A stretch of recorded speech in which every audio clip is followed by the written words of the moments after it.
Bom dia, hoje vou falar sobre arte postal. Você já ouviu algo sobre?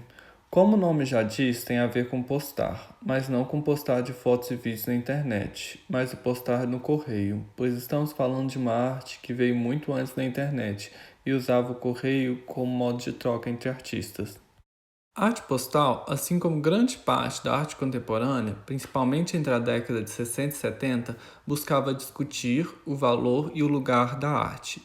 Essas obras não estavam só discutindo o local, museu e galerias, onde as obras ficavam, mas também a função e objetivo para a vida cotidiana das pessoas. A arte postal foi uma forma subversiva de criar e compartilhar arte, sem as instituições formais. Assim, os artistas em rede se comunicavam, trocavam, compartilhavam obras usando o simples correio postal.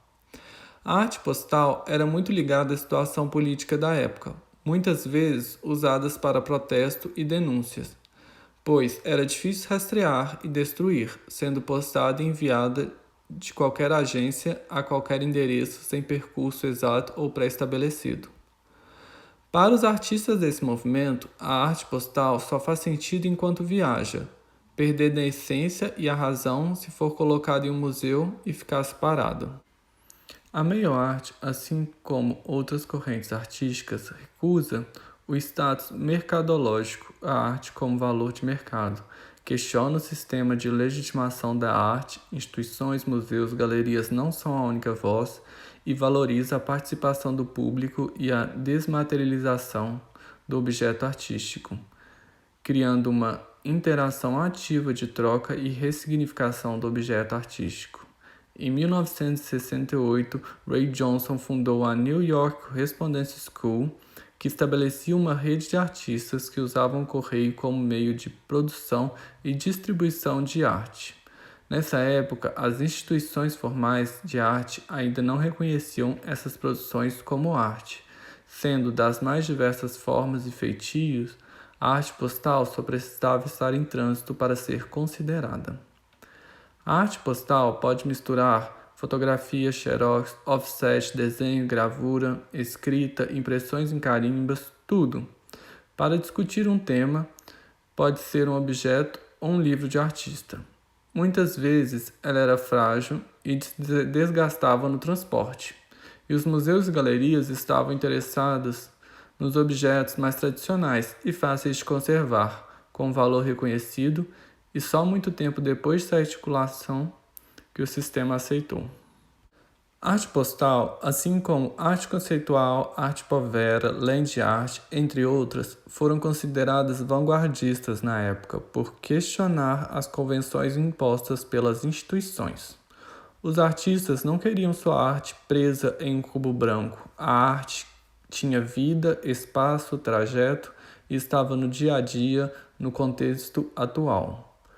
Essa época coincidiu com a ditadura militar no Brasil. A arte postal, assim como outras manifestações fora das instituições, já que a censura era muito forte, criticavam o governo e a sociedade. Paulo Brunck, artista que muito questionava esse objeto artístico, organizou em Recife a primeira exposição de arte postal em 1975, sendo a do ano seguinte fechada pelos militares. Na década de 80, a arte postal estava difundida no Brasil e vinha desempenhando um papel fundamental no meio artístico. A 16ª Bienal de São Paulo foi totalmente dedicada a ela. Hoje, a arte postal produzida nessa época está nos museus, nas instituições que tanto criticaram e foram ignoradas. Assim, questiona-se se ela perde a essência ou serve outro propósito de resgate da memória de uma época. Estamos vivendo 2020, uma pandemia que nos deixou em casa, diminuindo nosso ritmo e estamos cada vez mais presos em telas e comunicação virtual. Assim, propõe usar essas vivências, angústias ou prazeres e criarmos nossos próprios postais, uma comunicação física não instantânea. Durante essa introdução sobre a história da arte postal, eu mostrei vários trabalhos elaborados entre a década de 60 e 80. Como podem ver, os trabalhos variam muito entre si, de crítica a polêmica, e gostaria que pensasse O que você gostaria de enviar hoje para alguém? Qual foi a última vez que você recebeu uma correspondência pessoal? A arte postal tem muito do faça você mesmo.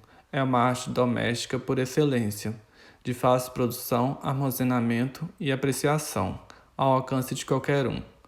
Vou mostrar alguns postais que eu fiz e recebi. Hoje em dia é muito comum quando a gente viaja ou procura terem postais de obras de arte. Postais já fabricados. Postais que pegam e simplesmente replicam a obra na superfície. Mas às vezes também a parte de trás é muito bonita. Os próprios selos, os carimbos, elas ficam mais interessantes do que a simples obra da parte da frente. Também existem esses outros postais onde são fotomontagens. Também são bem interessantes. Mas por que não a gente criar uma fotomontagem de algo que nos interessa, de talvez uma coleção que você tenha, que você acha interessante? Esses dois postais que eu vou mostrar agora são muito especiais, porque eu recebi e eles foram feitos pela pessoa que me enviou. Esse aqui eu recebi de uma mulher na Índia. Ela fez o próprio postal, como vocês podem ver. É uma cartolina roxa com um desenho feito à mão, a caneta, lápis de cor, um pouco de tinta. E sinceramente ele até tem um cheiro talvez que lembre a Índia. Esse outro postal, ele foi feito por um senhor aposentado na Alemanha e são fotos que ele mesmo tirou das cachoeiras que ele visitou. É muito interessante também ter essa pegada pessoal. Ele me conta que são as cachoeiras que ele visitou e deixa o postal muito mais significativo, muito mais interessante. Você pensa como é essa pessoa, onde ela foi, os interesses. Tem um caráter muito mais significativo do que uma simples postal de fotos da internet. Como sugestão de produção de postais, você pode fazer colagens de revista, recortar, colocar selo, papéis diferentes. Você pode simplesmente pegar o papel normal de computador e fazer colagens. Eu fiz alguns postais de Belo Horizonte simplesmente usando papéis coloridos e pastel.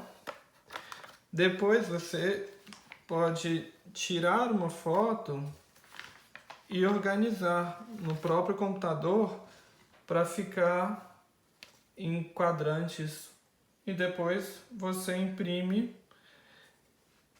num papel melhor e recorta e você vai ter os seus postais. Você também pode usar um papel de aquarela que já é mais rígido para fazer o seu próprio postal e ele já vai estar pronto. E se você simplesmente não tiver papel, você pode fazer um postal de papelão. Por que não? Como vocês podem ver, postal não tem formato fixo, não tem tamanho exato. Eles são muito pessoais. Eles são totalmente livres. E é isso que eu sugiro como atividade e proposição. Espero que tenha gostado desse vídeo sobre arte postal. Como já disse, é uma arte que não é feita para nenhuma instituição. Tem um caráter muito mais pessoal e livre. Não tem tamanho, forma específica, pode usar tudo junto e misturado. Intervir em postais já pronto ou fazer seu próprio postal. O importante é criar algo que transmita mais que a mensagem atrás, que ele todo seja um objeto de significado, pessoal, artístico. Estou produzindo essa aula em 2020, nesse momento de pandemia e recolhimento em casa, onde a comunicação está muito virtual. Por que não usar esse tempo livre e criar um postal? Pode ser de qualquer tema ou sem tema específico, mas deixar essa troca virtual e criar um objeto de mensagem. Assim fica a minha sugestão. Quem quiser me enviar, fico muito feliz. Quem sabe isso não possa virar uma exposição no futuro com postais fabricados e trocados? Meu endereço está na tela e se quiser entrar em contato e me enviar o seu, sinta-se à vontade. Obrigado por assistir. Tchau.